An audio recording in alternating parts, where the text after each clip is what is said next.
vous êtes plutôt du style déterministe ou est-ce que vous croyez au libre arbitre? Euh, Déterministe, je dirais. Déterministe. Et toi, Mathieu, qu'est-ce que t'en penses?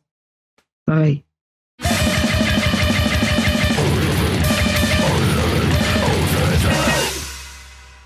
Ce qu'on va voir, c'est que vous avez fait des invasions qui n'auraient jamais dû réussir. Et en fait, dans votre partie, il y a eu un peu de chaos parce qu'il y a des invasions qui n'auraient pas dû marcher et elles ont marché.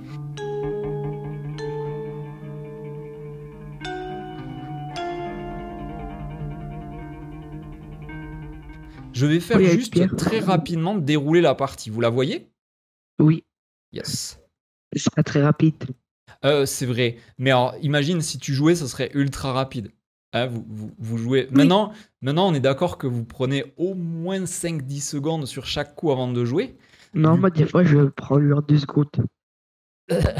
Ça, Mathieu, il faut pas le dire, il faut faire semblant que non, monsieur, évidemment, quoi. Je suis Ah, quelqu'un ok, d'extrêmement expérimenté, donc, ok, euh, ok.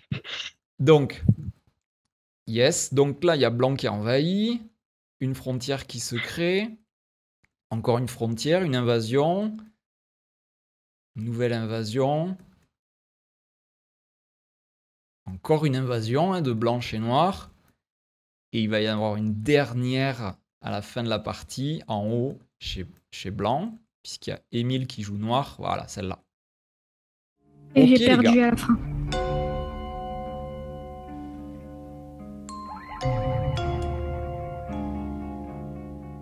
H17. Au moment où tu as envahi là, c'était quoi ton raisonnement? Ah, c'était d'essayer de survivre sur le bord vers chez Mathieu pour essayer de lui enlever du territoire. Et c'était beaucoup trop grand, moi j'avais trop petit. Ah, voilà. Quand quelqu'un vous envahit de manière désespérée en fin de partie comme ça, comment le montrer à noir? Que cette pierre, elle a aucune chance. Moi je dirais G17 peut-être.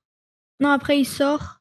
Quand tu touches quelqu'un, souvent ça le renforce. Vu qu'il aimerait bien construire son nid ici, ben, si vous placez votre pierre à l'endroit où lui aurait le plus envie de la placer, ben, il n'a qu'un choix, c'est de sortir. Mais en sortant, il va nulle part. Donc du coup, vous, il suffit que vous jouiez proche de vos pierres, surtout pas toucher, hein, surtout pas faire ça. Vous jouez proche de vos pierres, il va encore continuer à s'enfuir. Et vous, comme vous avez deux jolis murs des deux côtés, eh ben ça n'ira nulle part. Quel est le meilleur coup pour empêcher blanc de faire deux yeux dans cette zone qui n'a pas la place? Lui enlever les bases de vie. Alors, tu fais comment pour lui enlever la base de vie, Emile? Ben R8. Yes.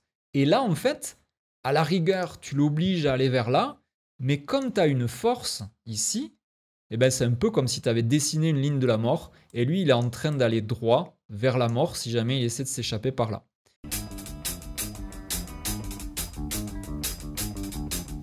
On revient en arrière, et il y a une invasion que j'ai particulièrement appréciée quand je regardais votre partie. C'est celle-là.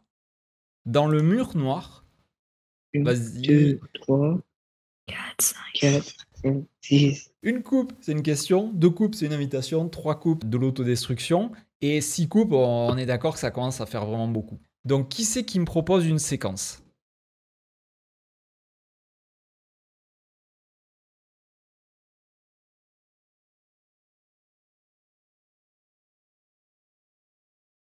Donc, à chaque fois, il va falloir jouer Senté, créer un Atari, qui va créer et puis créer un autre Atari, et puis créer un autre Atari. Donc, une espèce d'effet domino comme ça qui va amener à une situation finale qui est un peu catastrophique pour l'autre. Moi je Alors, dis K, Mathieu, tu as une idée? C'est qui a dit? c'est moi. Ah, Émile. vas-y, Émile, balance ton idée. Je dis K3. Yes. K3, si l'autre ne protège pas sa pierre, il se fait traverser. C'est vraiment très très embêtant, ça fait perdre beaucoup de points. Donc, a priori, il va sauver sa pierre. Après, Émile. Ben L3. L3. Ok. Ouais, Là, je par dirais. contre, tu l'obliges à se renforcer et tu te retrouves un peu prisonnier chez lui. M6. Stylé. Qu'est-ce qu'il est obligé de faire, l'adversaire? De répondre en Ou faire un Toby en N7. N7. Il est obligé, t'es d'accord, de protéger cette coupe. Admettons qu'il fasse le coup que t'as proposé, le Toby là, qui est plutôt stylé. Quel coup ça te laisse, Mathieu, en tant que blanc? M7, on peut y faire, mais après, on peut sortir en N6. Après, s'il tente l'escalier, bah, on Alors, met. toi, tu dis ça, Mathieu, c'est ça? Ouais. Donc, si tu fais ça, ben, ça oblige l'autre à faire ça. Après, s'il nous prend l'escalier, bah, ça met cette pierre-là en atterri. Ton coup là, en M7, il a juste obligé ton adversaire à se renforcer. Et tu as toujours un coup qui est assez catastrophique pour l'autre, que j'avais expliqué dans la vidéo avec les nude fighters. Les mecs qui sont tout seuls à poil, qui sont pas reliés. J'avais expliqué, allez, je vous donne un dernier indice, un truc sur les double Atari. Trouve-moi un double Atari, Mathieu. Ah, moi, j'ai trouvé. Tu l'as? Vas-y, Emile, balance. Oui, alors on, M4. tout seul, Voilà. les deux. Ce double Atari, eh ben, il oblige Noir à faire un choix. Soit il capture ça et il se fait piquer ça. Du coup, ça veut dire que tu rentres quand même bien chez lui. Hein.